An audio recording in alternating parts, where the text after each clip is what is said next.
Assalomu alaykum va rahmatulloh. Swift UI Bootcamp darsimizga xush kelibsiz. Sizlar bilan men Dilshodbek, Swift Genius kanali. Bugungi darsimizda do'stlar padding mavzusi haqida gaplashamiz.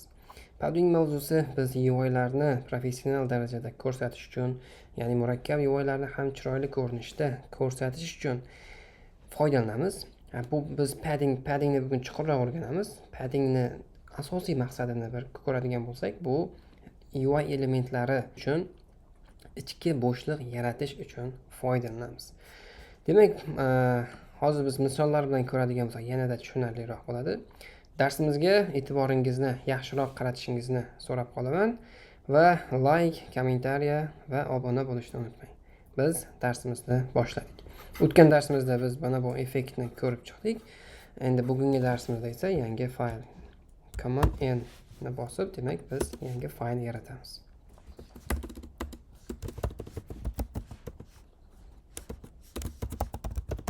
Padding mavzusi. Demak do'stlar, mana biz o'zimiz uchun faylni yaratib oldik va bizda previewimiz ham ishga tushdi.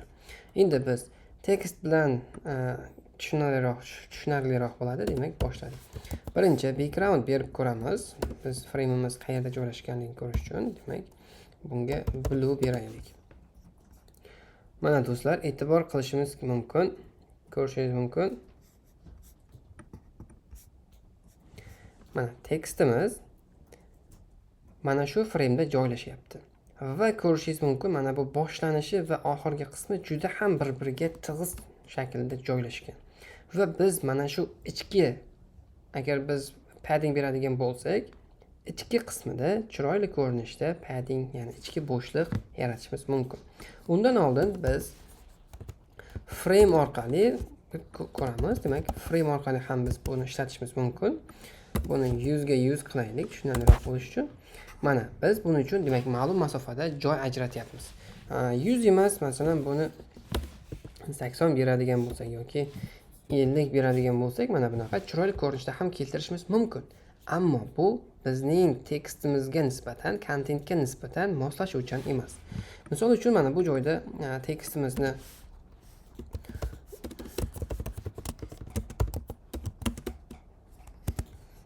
mana biz tekstimizning ichidagi kontentini ko'paytirdik va bu biz bergan framega nisbatan tiqilib qolyapti. Ya'ni hech qanaqangi, demak bu chiroyli ko'rinish emas. Ya'ni bu dinamik shaklda bu kontentga nisbatan moslashuvchan bo'lgani yo'q. Ana endi biz padding orqali mana shu yechimni qilamiz. Padding deymiz. Oddiy paddingni ko'ramiz birinchi. Mana ko'rishingiz mumkin, bizning tekstimizning kontenti mana o'chiramiz. Mana tekstimiz mana shu ko'rinishda turgan edi. Mana bir-biriga tiqilgan holatda. Biz endi bunga padding berish orqali padding kalit so'zini beramiz. Mana padding modifier. Endi biz tekstimiz uchun ham chap tarafdan, o'ng tarafdan, tepa, past tarafida mana chiroyli ko'rinishda, demak ichki bo'shliq joy ajratib beryapti do'stlar. Ko'rishingiz mumkin, paddingda biz hozir qancha qiymat deydigan bo'lsak, 10 piksel joy ajratib beryapti. Agar biz bu joyda ma'lum bir qiymat bermaydigan bo'lsak, 10, 20, 30 qiymat bermaydigan bo'lsak, bu hamma tarafga all deydi.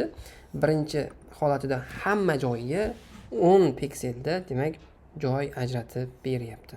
Masalan, bunga hozir 20 deydigan bo'lsak, mana kattaroq ko'rinishda chiqadi. Demak, xuddi shu shaklda biz boshqarishimiz mumkin bo'ladi do'stlar.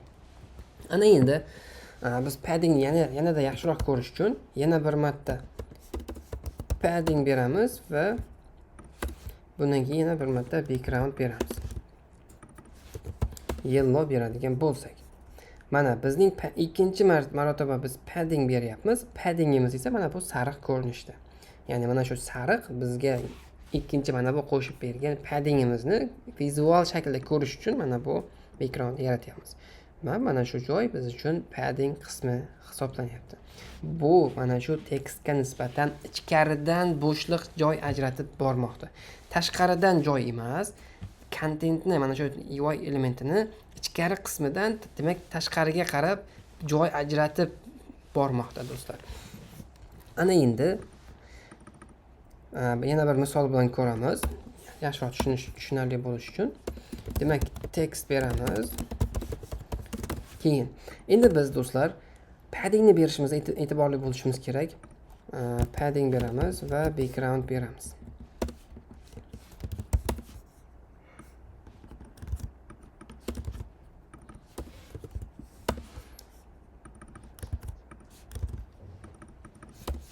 Mana biz padding berayotganimizda umuman agar biz background bilan manaqa frame chiqarish uchun foydalanadigan bo'lsak, biz hozir padding beryapmiz.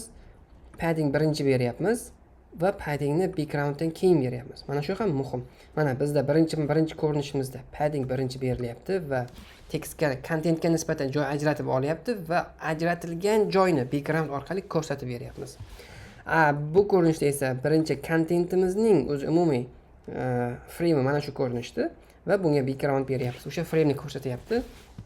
Padding berganimizda o'zi aslida mana bu joyda joy ajratilyapti, lekin biz tekst buni ko'rsatib bera olmaydi. Chunki bundan keyin frame mavjud emas.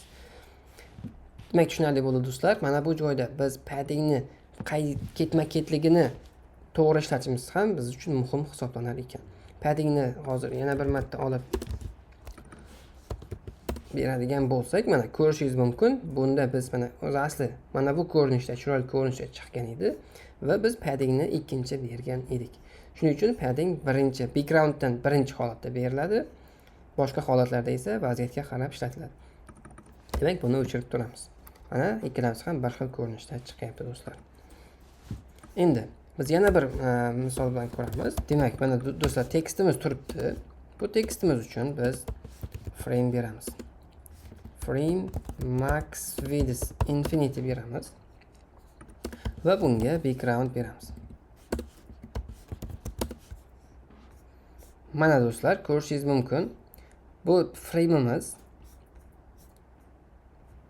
ikki yonboshda, mana telefonning frame'idan eng yonboshdan tiqilib turibdi. Ya'ni maksimal holatda biz frame'ni joylashtirdik. Endi mana shu holatda bizga hozir frame'ni chiroyli ko'rinish uchun height beramiz 50. Mana bizda mana shu ko'rinishda turibdi. Endi biz mana shu eng oxirgi burchagidan biz ma'lum miqdorda joy ichkariroqqa kirishini xohlaymiz. Ammo buni amalga oshirish uchun bizga padding kerak bo'ladi. Bu hozir rounded clip shape. Mana do'stlar, bizda chiroyli button ko'rinishini shakllantiryapmiz. Ammo yonboshidan bizga joy kerak bo'ladi. Bu joyda hozir biz padding beramiz.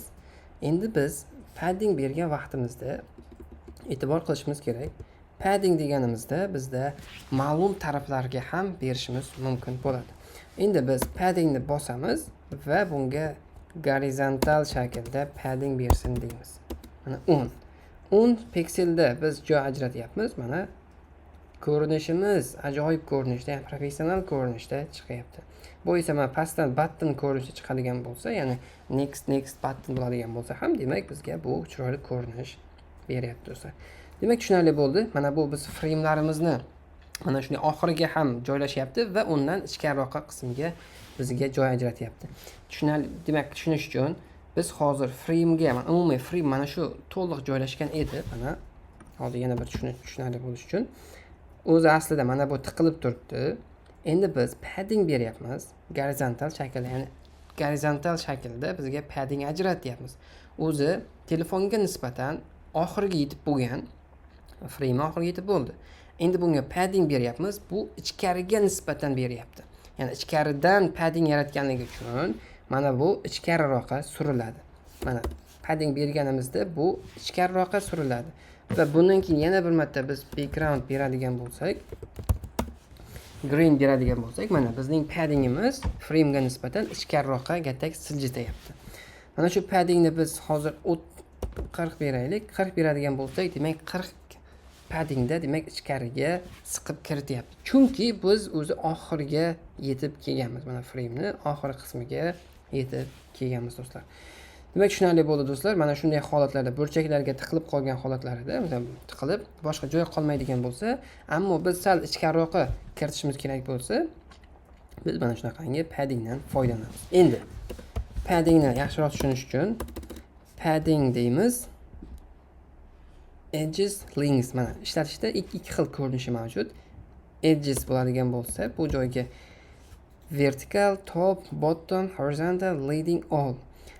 Birinchi holatida all turadi, ya'ni biz hech qanaqangi ichkariga funksiyaga hech narsa bermaydigan bo'lsak, bu butunlay all degan, mana bu all degan qismini oladi va bunga mana bu 10 ko'rinishda beradi.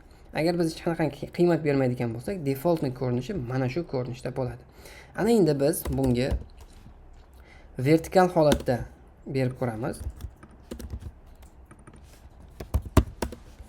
Mana ko'rishingiz mumkin.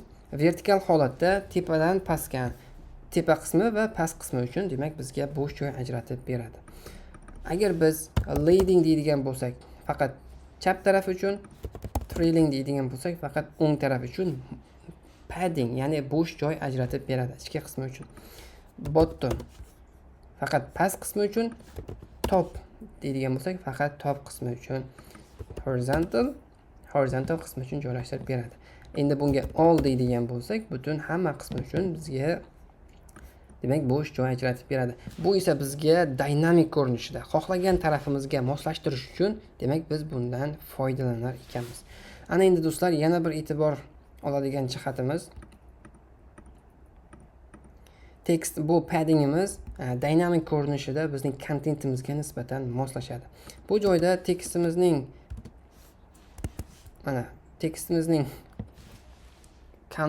kontenti ko'payyapti. Ko'paygani uchun bu kontentga nisbatan kattasi kontentga nisbatan moslashyapti. Olib turamiz, kichrayapti. Qo'yadigan bo'lsak, xuddi shu ko'rinishda paddingda, demak kontent bilan birga moslashyapti. Ana endi do'stlar, biz oxirgi qismida bir murakkabroq ko'rinishdagi UI ni yaratib ko'ramiz. Buning uchun v-stack yasaymiz. Mana bu ko'rinishda chiqsin. Ana endi do'stlar, ko'radigan bo'lsak, buning vertikal stackga nisbatan ikkalamizni ham chap tarafdan joylashsin deymiz. Va biz bu joyda alignmentdan foydalanamiz. Leading. Mana ikkalamiz ham demak chap tarafdan, kontentda vertikal stackda chap tarafdan joylashsin deyapmiz. Buning background qismi uchun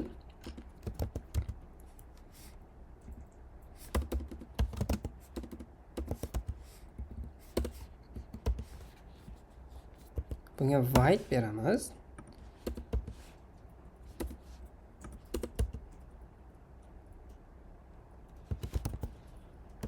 Max width infinity qilamiz. Endi buni ko'rinarli bo'lish uchun bunga shadow beramiz. Mana do'stlar, bizda mana bu frameimiz to'liq oxiriga nisbatan joylashyapti. Endi biz bu joyda paddingdan yordam so'raymiz. Paddingda faqat biz gorizontal shaklda 20 olsin deymiz.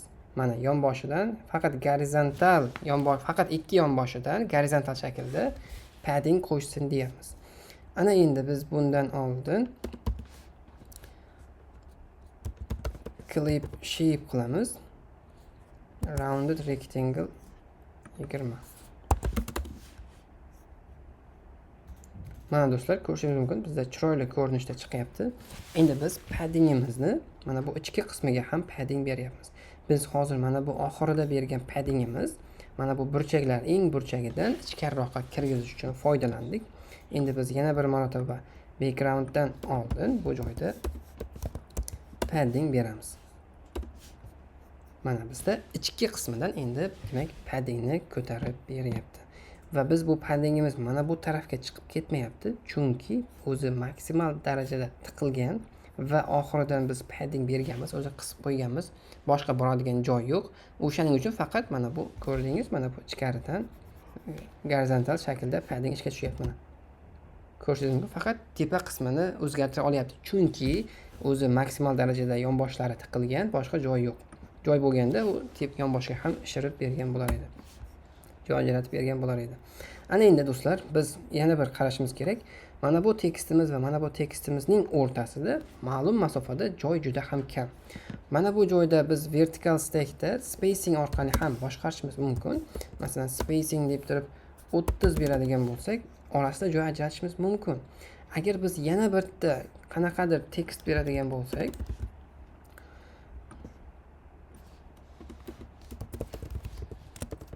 Swift UI deydigan bo'lsak, mana buni esa oraliq masofasi juda ham kam bo'lishi kerak edi.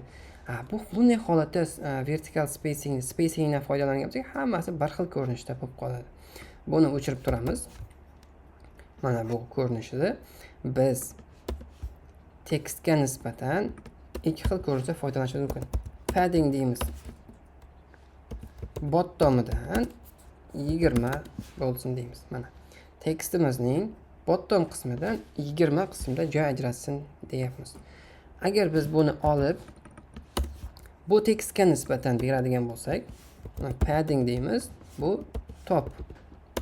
Ya'ni bu mana shu tekstning tepasiga nisbatan bu joy ajratib bersin deganimizda topga nisbatan 20 deymiz.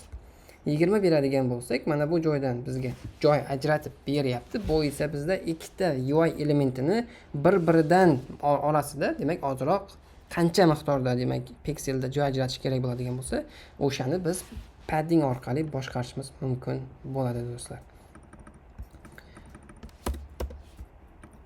Mana do'stlar, bizda chiroyli ko'rinishda biz UI ni yaratyapmiz va biz yonboshdan padding beryapmiz, ikkita UI elementining orasida padding beryapmiz va ichki qismida ham paddingdan foydalanyapmiz.